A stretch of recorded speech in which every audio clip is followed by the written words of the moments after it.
जैसे जैसे चुनाव नजदीक आ रहे हैं वैसे वैसे सभी पार्टियों के नेता अपने वोट बैंक को बढ़ाने के लिए लोगों के बीच सक्रिय होते जा रहे हैं। लेकिन इस बार कई सारे नेताओं को जनता का मिजाज कुछ और ही नजर आ रहा है। जैसे कि पिछले हर बार के चुनाव में जनता नेताओं के साथ जैसा बर्ताव करती थी, इस बार वैसा कुछ भी नहीं है। इस बार लोग नेताओं की हाँ में हाँ मिलाने की बजाय किसी किसी गांव में उनसे अच्छे खासे सवाल जवाब भी कर रहे हैं। जो भाजपा हरियाणा के अंदर पिछले 9 साल से सत्ता का सुख भोग रही है, उस पार्टी के नेताओं को लोगों के बीच जाने में काफी मुश्किलों का सामना करना पड़ रहा है। अगर हरियाणा की कुरुक्षेत्र लोकसभा सीट की बात करें, तो यहां से इस बार बीजेपी सांसद नयाब सिंह सैनी हैं, जो फिलहाल के दिनों में गांव-गांव जाकर जन संवाद कार्यक्रम कर रहे हैं। लेकिन कई सारे गांव में तो ये जन संवाद कार्यक्रम सांसद साहब के लिए जन विवाद कार्यक्रम बनते नजर आ रहे हैं। सांसद के जन संवाद कार्यक्रम के किस्से सुनाने से पहले मैं आपको एक दिलचस्प बात बताना चाहता हूं। अभी एक जन संवाद कार्यक्रम में हमारी टीम ने एक इंटरव्यू में जब सांसद साहब से सवाल पूछा कि आप अपने कार्यकाल में हुए कोई 5 काम बताइए, तो ये सवाल सुनकर सांसद साहब पहले तो भौचक्के रह गए और फिर जब सवाल का जवाब देना शुरू किया तो सांसद साहब शिक्षा, स्वास्थ्य, रोजगार, बिजली, पानी जैसे मुद्दों को छोड़कर सिर्फ सड़कों पर ही घूमते रहे। सांसद साहब कभी अंबाला महेंद्रगढ़ एक्सप्रेसवे की बात करते रहे, तो कभी हिसार चंडीगढ़ हाईवे की बात करते रहे। बाकी आप आगे चलने से पहले एक बार सांसद साहब के इस जवाब को सुन लीजिए।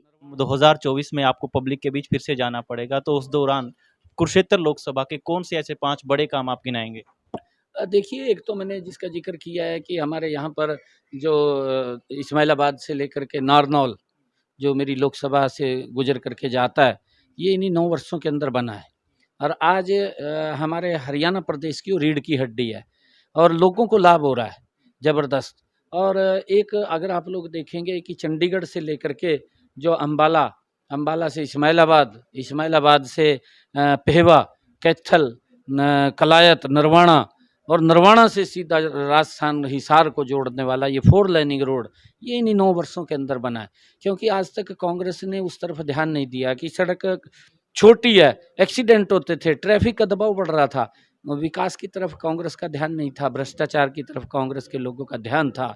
और विकास की तरफ अगर ध्यान दिया तो नरेंद्र मोदी जी ने दिया, 3,400 करोड़ रुपए का पैकेज दिया। कैथल के अंदर मोदी जी आए और मोदी जी ने आकर के घोषणा की, आज 4 लाइनिंग रोड लोगों को मिला, सुविधा मिल रही है। और उसके साथ-साथ और भी अगर हम देखें, 250 करोड़ रुपए की लागत से मेरे जहाँ पर भगवान श्री कृष्ण ने गीता का संदेश दिया, उस तीर्थ स्थल का जीर्णोद्धार करने के लिए लगातार काम जारी है। जो हमारे महाभारतकालीन तीर्थ स्थल हैं, उनका भी जीर्णोद्धार हो रहा है। और उसके साथ-साथ मैं बताना चाहता हूँ, भगवान श्री कृष्ण आयुष विश्वविद्यालय, वो कैथल कुरुक्षेत्र के अंदर बना है। भगवान वाल्मीकि विश्वविद्यालय, वो हमारे कैथल के अंदर बना है। आप लोगों के सामने काम चल रहा है। और उसके साथ-साथ भी अगर हम बात करें, दिल्ली से लेकर के कटरा माँ वैष्णो, अगर हमारे यहाँ पर जब हम चढ़ेंगे पुंडरी के ये पास से, राजावंद के पास से, उस रोड के ऊपर लगभग 4 घंटे के अंदर आप कटरा पहुँच जाएंगे। ये कमाल भी नरेंद्र मोदी जी कर रहे हैं।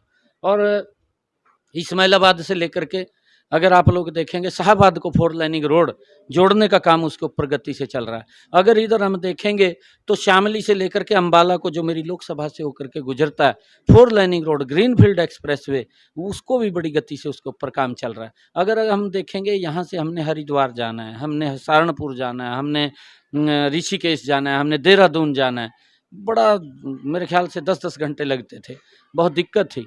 परंतु आज आप लोगों के सामने बताना चाहूँगा, पंचकुला से लेकर के आदरणीय प्रधानमंत्री नरेंद्र मोदी जी और मनोहर लाल जी की सरकार ने इन्हीं 9 वर्षों के अंदर 4 लाइनिंग रोड सहारनपुर, हरिद्वार, हरिद्वार से ऋषिकेश, ऋषिकेश से देहरादून, रुड़की जोड़ने का काम इन्हीं 9 वर्षों के अंदर किया।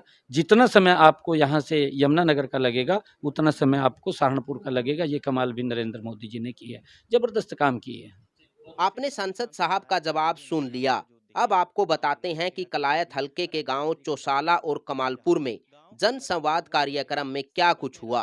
कलायत हलके के गांव चौसाला में जब राज्य मंत्री कमलेश डांडा, जो खुद कलायत हलके से विधायक भी है, वो कुरुक्षेत्र लोकसभा से सांसद नयाब सिंह सैनी के साथ एक कार्यक्रम में पहुंची, तो उनको वहां कार्यक्रम के बाद लोगों के सवालों का सामना करना पड़ा।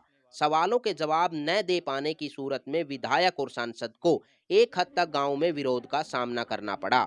अगला वाकया इसी तरह का कलायत हल्के के ही गांव कमालपुर में देखने को मिला। कमालपुर गांव में जब सांसद नयाब सिंह सैनी अपना जन संवाद कार्यक्रम कर रहे थे, तब कुछ युवाओं में सांसद साहब को साफ साफ शब्दों में क्या कुछ कहा, आप सुनिए। हम आपके पास क्षेत्र भी गए थे, हमारे को कृपया करके आपसे अनुरोध है कि हमारा काम करें, ये खाली कागज न लेके जाएं। हमने आपको वोट दिए भी हैं, हम आपको वोट देंगे भी, दिल से दें और दिल से देंगे, लेकिन आपसे हमारी विनती है, हमारे काम करें, सिर्फ कागज न लेके जाएं। अच्छा, क्या नाम आपका? इस तरह के वाकया बीजेपी नेताओं के लिए आने वाले समय में खतरे की घंटी साबित हो सकते हैं। जिस तरीके से गांवों में जन संवाद कार्यक्रम के दौरान बीजेपी नेताओं को लोगों के विरोध का सामना करना पड़ रहा है, उस चीज से एक बात तो साफ हो जा रही है कि इस बार लोग नेताओं से पिछले 5 सालों का हिसाब मांगने के साथ साथ उनकी हाँ में हाँ मिलाना बिल्कुल पसंद नहीं करेंगे।